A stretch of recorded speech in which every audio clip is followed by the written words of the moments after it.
Hello students, welcome to my YouTube channel mathematics world. तो कैसे हैं आप सभी लोग? मैं आशा करूंगा आप सभी लोग अच्छे होंगे। तो जैसे कि आप सभी जानते हैं हमारे यूट्यूब चैनल पर इंपॉर्टेंट क्वेश्चन की सीरीज चल रही है। तो बेटा उसी का ये पार्ट नंबर 11 है। 10 पार्ट में ऑलरेडी दे चुका हूं। तो जिन बच्चों ने नहीं देखे फटाफट से जाकर देख लो, बिना वीडियो को स्किप करे हुए। अगर आप सारे पार्ट देखते हो तो आपका एग्जामिनेशन में काफी हेल्प होगी और एक भी क्वेश्चन इस सीरीज से बाहर का आपका नहीं आएगा। और ये सभी यूनिवर्सिटीज के लिए है। तो जितने भी बच्चे बार बार कमेंट करके पूछते हैं कि सर किसी यूनिवर्सिटी के लिए, तो सारे यूनिवर्सिटी के बच्चे देख सकते हैं जो भी बीसीए कोर्स वगैरह कर रहे हैं। मैथमेटिक्स की फुल इंपॉर्टेंट क्वेश्चन की सीरीज है। जैसे फर्स्ट सेमेस्टर में थी ऐसी ही सेकंड सेमेस्टर में आपका ये मैंने काफी अच्छा मतलब वो निकाला है। तो जितने बच्चे भी हों अपना प्यार दिखाओ, सपोर्ट दिखाओ, चैनल को सब्सक्राइब करो, साथ ही बेल का आइकन को प्रेस करो जिससे आने वाली वीडियोस के नोटिफिकेशन आपको सबसे पहले मिल सके। देखिए हम सभी टॉपिक्स के इंपॉर्टेंट क्वेश्चन ले रहे हैं और जो कि प्रीवियस ईयर में, जैसे कुछ बच्चे कमेंट ये करते हैं कि प्रीवियस ईयर के क्वेश्चन पेपर सर सोल्व करवा दो। तो बेटा मिक्स करवा रहा हूं मैं पूरा, और बाकी जब पेपर टाइम आएगा तो प्रीवियस ईयर के क्वेश्चन पेपर्स भी मैं सोल्व अपने तरीके से करा दूंगा। ठीक है, तो मैथ्स में आपको कोई भी कोचिंग वगैरह कुछ भी पढ़ने की आवश्यकता नहीं है। जितना हो सके बस अपना प्यार दिखाना, रेगुलरिटी बनाना, सारी वीडियोस को देखना, काफी बढ़िया रिजल्ट आएगा। ठीक है, चलिए वीडियो करते हैं हम स्टार्ट। तो जी ये आज का बेटा पहला क्वेश्चन जो कि काफी बार पेपर में आया है, और एक क्वेश्चन इस तरीके का हर बार पेपर में देखने के लिए आता है। और जब भी आएगा बेटा लॉन्ग में आएगा। ये क्वेश्चन क्या है? क्वेश्चन ये है, find the angle between the planes. आपको दो प्लेन दिए हुए हैं, इनके बीच का मेरे को क्या निकालना है? एंगल निकालना है। और जो प्लेन की बेसिक जनरल फॉर्म जो होती है वो यहां पर लिखे, उसी फॉर्म में आपका दो प्लेन्स दिए हुए हैं। तो इनके बीच का बेटा हमें क्या बताना है? एंगल बताना है। तो बहुत ही इजी क्वेश्चन है और हर बार ऐसा क्वेश्चन देखने के लिए मिलता है। तो करते हैं इसे। तो गिवन प्लेन्स क्या क्या दिए हुए हैं? एक तो दिया है x plus y plus z plus 1 is equals to 0, और दूसरा दिया गया है आपको 2x minus y minus z और प्लस 5 इज इक्वल्स टू 0। ठीक है, तो जो आपका बीच के कोण का जो सूत्र होता है, जो इनके बीच का जो हमें एंगल निकालना है, एंगल का जो फॉर्मूला होता है प्यारे बच्चों, वो आपको पता होना चाहिए। अगर वो आपको फॉर्मूला नहीं पता है तो फिर दिक्कत है आपको। तो जो फॉर्मूला होता है वो बेटा होता है cos theta is equals to a1 into a2 plus b1 into b2 plus c1 into c2 और अपोन में अंडर रूट a1 का स्क्वायर प्लस b1 का स्क्वायर प्लस c1 का square plus into under root में a2 का square plus b2 का square plus c2 का square, और ये रहता है मॉडुलस में। मतलब कोई नेगेटिव एंगल आएगा तो उसे हम क्या कर देते हैं? पॉजिटिव कर देते हैं। क्लियर है वाली बात? तो ये आपका फॉर्मूला होता है। अब इस फॉर्मूले में आप जैसे आप रिजल्ट रखोगे तो फटाफट से आपका रिजल्ट निकल के आएगा। अब ये a1 a2 या b1 b2 या c1 c2 एक्चुअल में है क्या, वो देख लीजिए। जो बेटा जनरल फॉर्म होती है एक प्लेन की, वो क्या होती है? देखो ये होती है ax plus by plus C Z और plus D is equals to 0, ये फॉर्म होती है। तो बेटा ये a1 क्या है? ये इक्वेशन फर्स्ट के लिए है। b1 और जो a2 b2 c2 है ये इक्वेशन सेकंड के लिए है। तो अगर मैं यहां से a1 b1 c1 ये कर देता हूं, इसी प्रकार से a2x plus b2y plus c2z और plus d is equals to 0। अगर मैं इन दोनों की कंपेयर यहां से कर देता हूं तो a1 की वैल्यू क्या मिल जाएगी बेटा? a1 की वैल्यू 1 मिल जाएगी। b1 की वैल्यू क्या मिल जाएगी आपको बेटा? b1 की वैल्यू भी 1 मिल जाएगी। और c1 की वैल्यू प्यारे बच्चों क्या मिल जाएगी आपको? c1 की वैल्यू भी आपकी 1 मिल जाएगी। तो ये निकल गई आपकी वैल्यू। क्लियर है वाली बात? इसी प्रकार से a2 की वैल्यू क्या हो जाएगी आपकी? अगर मैं कंपेयर करता हूं तो a2 की वैल्यू क्या हो जाएगी? 2 हो जाएगी। और b2 की वैल्यू क्या हो जाएगी आपकी? b2 की वैल्यू हो जाएगी आपकी माइनस का 1। एंड c2 की वैल्यू क्या हो जाएगी? c2 की वैल्यू हो जाएगी आपकी माइनस का 1, क्योंकि ये माइनस का z है। और जो जनरल फॉर्म होती है वो प्लस में होती है। आ रही है बात समझ में? तो ये आपके a1 b1 c1 a2 b2 c2 मिल गए। फटाफट से इस फॉर्मूले में रख तो आंसर आपका निकल के आएगा। तो मैं यहां पर रख के दिखा रहा हूं आपको। तो a1 a2 की मल्टीप्लाई करेंगे तो 1 और 2 की मल्टीप्लाई करी तो 2 आ जाएगा। डायरेक्ट कर रहा हूं यहां। b1 b2 की मल्टीप्लाई करेंगे तो 1 और -1 की करोगे तो बेटा क्या आ जाएगा? माइनस का 1 ही आ जाएगा। प्लस c1 c2 की मल्टीप्लाई करोगे तो देखो यहां पर मल्टीप्लाई करोगे तो माइनस का 1 आएगा, क्योंकि प्लस माइनस माइनस हो जाएगा। और अपोन में देखो अंडर रूट में a1 का स्क्वायर प्लस b1 का स्क्वायर प्लस c1 का स्क्वायर, तो फटाफट से कर देते हैं, इन तीनों का स्क्वायर कर देते हैं। मैं साइड में निकाल दे रहा हूं यहां, अंडर रूट a1 का स्क्वायर प्लस b1 का स्क्वायर प्लस c1 का स्क्वायर, तो अंडर रूट में 1 का स्क्वायर प्लस 1 का स्क्वायर प्लस 1 का स्क्वायर, तो बेटा ये आ जाएगा अंडर रूट 3 आ जाएगा। इसी प्रकार से अंडर रूट a2 b2 और ये c2 इनका सबका स्क्वायर है, ठीक है, तो ये निकाल देता हूं।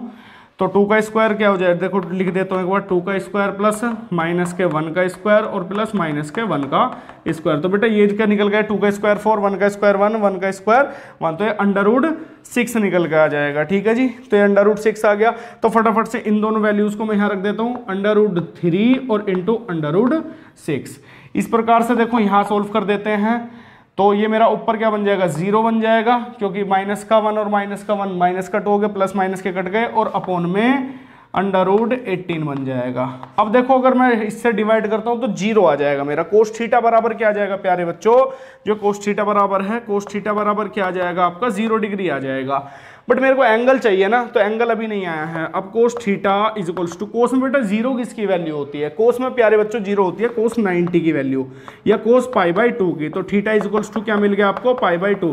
तो इन दोनों जो प्लेन है, एक ये वाला और एक ये वाला, इन दोनों प्लेन के जो बीच का एंगल होगा प्यारे बच्चों क्या होगा, वो π/2 होगा, ठीक है। तो इन दोनों के बीच का एंगल ये, इसमें देखो मोस्ट इंपॉर्टेंट चीज क्या है, ये है फॉर्मूला। ये वाला फॉर्मूला आपको पता होना चाहिए। ये फॉर्मूला अगर आपको अच्छे से पता है और इसकी बेसिक फॉर्म पता होनी चाहिए, जो इसकी जनरल फॉर्म होती है, तो इस क्वेश्चन में फिर कुछ भी नहीं रह जाता। ये बात आप ध्यान रखो, एक क्वेश्चन ऐसा हर बार देखने के लिए पेपर में मिलता है। तो इन दोनों के बीच का एंगल बेटा क्या हो जाएगा, इन दोनों के बीच का एंगल 90 डिग्री हो जाएगा। 90 डिग्री का मतलब क्या है, 90 डिग्री का मतलब है कि एक दूसरे को ये परपेंडिकुलर क्या कर रहे हैं, इंटरसेक्ट कर रहे हैं एक दूसरे के, क्या है ये परपेंडिकुलर हैं।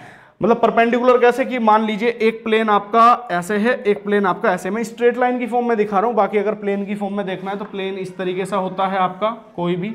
तो ये क्या है, इसके बिल्कुल परपेंडिकुलर देखने के लिए मिलेगा। जो इसके मेन एक्सिस हैं वो क्या मिलेंगे, इसके परपेंडिकुलर देखने के लिए मिलेंगे, ठीक है। तो ये फर्स्ट क्वेश्चन है, आई होप आपको समझ में आ रहा होगा। एक कॉपी बना के रखो अच्छे से, जिसमें आपकी सारी चीजें नोट करके हुए चलोगे, तो पेपर में आपको बहुत अच्छे तरीके से नंबर देखने के लिए मिलेंगे। और आपके पास एक कॉपी ऐसी रहेगी कि लास्ट डे में अगर आप उसे देखोगे खोल कर, तो आपको काफी ज्यादा मजा आएगा। तो एक कॉपी बनाते चलो, इन्हें नोट डाउन करते चलो, बाकी स्क्रीनशॉट लेते चलो। नेक्स्ट क्वेश्चन पर हम आते हैं, ठीक है। तो ध्यान देंगे बेटा, ये है आज का क्वेश्चन नंबर 2, जो कि बहुत ज्यादा इंपॉर्टेंट है। ये भी काफी बार पेपर में आया है। जैसा आप देख ही पा रहे होंगे कि ये क्वेश्चन है आपका स्पेयर का।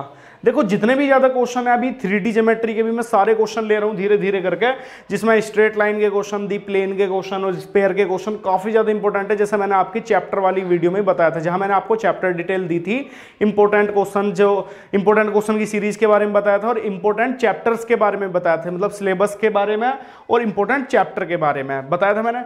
अब क्वेश्चन क्या है, क्वेश्चन नंबर पहले 2 पढ़ लेते हैं, उसके बाद इस क्वेश्चन को हम समझते हैं, ठीक है। Find the equation of sphere whose centre -3, 4, 5 and radius is 7। तो इसका हमें क्या बताना है बेटा, इक्वेशन बताना है। किसका इक्वेशन बताना है, स्पेयर की इक्वेशन बतानी है। अब देखो इसे मैं सर्कल से लिंक करूंगा। जिन बच्चों ने सर्कल पढ़ा है तो उन्हें यहां पर कोई भी दिक्कत नहीं होगी, और जिन बच्चों ने सर्कल नहीं पढ़ा है तो उन्हें हो सकता है यहां पर दिक्कत हो। बाकी देखो छोटा सा फॉर्मूला है, वो आपको याद करना होगा। The equation of sphere with center, centre के साथ इक्वेशन क्या है इसकी, वो बेटा है आपकी x माइनस अल्फा का square plus y minus beta का square plus z minus gamma का स्क्वायर और is equals to r square. ये इक्वेशन आपको देखने के लिए मिलेगी। ये होल इक्वेशन होती है स्पेयर की। अब बेटा जो आपने सर्कल पढ़ा होगा, तो सर्कल में क्या होता था, सर्कल में ये दोनों रहते थे। यहां स्पेयर में जेड एक्सिस और जुड़ जाता है। भाई आप जानते हो, जैसे बचपन में छोटी छोटी क्लासों में आपने देखा होगा कि सर्कल क्या है, सर्कल 2D फिगर है, और जो स्पेयर है, स्पेयर 3D फिगर है। तो सीधी सी बात है, 3 डायमेंशनल में आपका सर्कल तो आएगा नहीं, है ना, तो उसमें आपका आएगा स्पेयर, तो स्पेयर में जेड एक्सिस आपका और जुड़ता है, तो जब जाके आपका एक सर्कल बनता है, जैसे बॉल हो गई, आ रही है ना बात समझ में, तो उसका हमें क्या बताना है, इक्वेशन बताना है, क्या बताना है, इक्वेशन बताना है। तो यहां जो प्यारे बच्चों जो पॉइंट दिया हुआ है, यहां पॉइंट दिया हुआ है -3,4,5, तो जो गिवन पॉइंट है वो ये रहा, यहां पर मैं लिखूंगा नहीं, यहां पर आपको समझा दूंगा, ये बेटा अल्फा हो गया, ये बीटा हो गया और ये गामा हो गया, और ये आपकी आर दी हुई है, ठीक है, ये आपकी आर दी हुई है। तो फटाफट से मैं इस इक्वेशन में, इस वाली इक्वेशन में सारी वैल्यूज रख देता हूं, तो माइनस माइनस क्या हो जाएगा, प्लस का square plus y minus beta की वैल्यू क्या है यहाँ 4 का square plus z minus gamma की वैल्यू क्या है यहाँ 5, तो 5 का square is equals to r की वैल्यू क्या है 7, तो 7 का स्क्वायर, ठीक है। तो फटाफट से यहां देखो a प्लस बी का whole square, a minus B का whole square, a minus B का होल स्क्वायर ओपन करो, फटाफट से सोल्व कर दो और आंसर आपका आ जाएगा। बाकी देख लो कैलकुलेशन कैसे कर पाओगे, थोड़ा सा बता देता हूं, यहां स्क्वायर करोगे तो एक्स स्क्वायर 3 का स्क्वायर 9 हो जाएगा, प्लस क्या हो जाएगा यहाँ 6, मतलब 2ab फॉर्मूला लग जाएगा, फिर y square plus 16 minus 8y, same as it is यहाँ देखो जेड स्क्वायर प्लस 25 और माइनस का 10z इज इक्वल्स टू 49। अब बेटा इसे एक सिस्टमैटिक फॉर्म में लिख देते हैं हम, जो कि सिस्टमैटिक फॉर्म ये है x square plus y square plus z square, मतलब जो हाईएस्ट पावर है, एक सीक्वेंस फॉलो करो एक्स वाई जेड, तो उस फॉर्म में इसे लिख दिया। और उसके बाद देखिए यहाँ पर प्लस का 6x और माइनस का 8y और माइनस का 10z। अब देखो जो कांस्टेंट वैल्यूज है उन्हें ऐड कर देते हैं, 16 और 9 बेटा कितना हो गया 25 हो गया, 25 और 25 50 हो गया, तो क्या लिख देंगे प्लस का 50 और इसे 49 को इधर उठा के लेंगे तो माइनस का 49 इज इक्वल्स टू 0। तो अब लास्ट में आपका रिजल्ट आ जाएगा x square plus y square plus z square plus का 6x माइनस का 8y माइनस का 10z और प्लस का 1 इज इक्वल्स टू 0। ये आपको देखने के लिए मिलेगा, ये आंसर क्या होगा आपका, इसका होल इक्वेशन होगा। ये क्या किसका होगा, इस पेयर का होल इक्वेशन देखने के लिए मिलेगा। देखिए बिल्कुल बेसिक क्वेश्चन है, काफी बार पेपर में 4-4, 5-5 नंबर के आते हैं। अब देखो जितने बच्चे भी हम पे ट्रस्ट करके जितनी भी पूरी सीरीज को देख रहे हैं उनका बहुत बेनिफिट होगा, मैं बार बार बोल रहा हूं बहुत ज्यादा बेनिफिट होगा, इसलिए जितना हो सके वीडियो को बिना स्किप करके देखो। अगर आपको क्वेश्चन समझ में नहीं आया तो पहला क्वेश्चन समझ में नहीं आया तो फटाफट से कमेंट करके पूछ लेना, फेसबुक पेज फेसबुक ग्रुप पर पूछ लेना, व्हाट्सएप चैनल से फटाफट से जुड़ जाओ। यार आप लोगों के साथ इतनी मेहनत कर रहा हूं, बहुत मेहनत कर रहा हूं, और कम से कम इतनी तो उम्मीद करूंगा कि आप लोग अपना प्यार दिखाओ, चैनल को सब्सक्राइब करो, साथ ही बेल का आइकन को प्रेस करो जिससे आने वाली वीडियोस के नोटिफिकेशन आपको सबसे पहले मिले। तो अपना प्यार वगैरह अगर बनाओगे तो बहुत मेरे को मतलब बढ़िया लगेगा। और बस इस तरीके से हमारे चैनल से जुड़े रहो। इसमें 2 क्वेश्चन लिए थे, बाकी नेक्स्ट क्वेश्चंस हम अगली पार्ट में लेंगे काफ़ी जल्दी से। अब मैं इस सीरीज जो कंटिन्यू चल रही है सीरीज को कंप्लीट कर दूंगा और कंप्लीट करने के बाद फिर नया कुछ देखते हैं। बाकी पूरा BCA चाहे फर्स्ट ईयर हो, सेकंड ईयर हो, थर्ड ईयर हो, तीनों ईयर का जो पूरा BCA कंप्लीट मैथ का सिलेबस है पूरा करवा दूंगा, इंपॉर्टेंट क्वेश्चन की सीरीज वगैरह सब तरीके से चला दूंगा। बस आप लोग अपना प्यार इस तरीके से ही बना के रखें। बाकी हर सेमेस्टर में, हर ईयर में आपको काफ़ी हेल्प मिलेगी और सभी कोर्स में आपको हेल्प मिलती रहेगी। Thank you.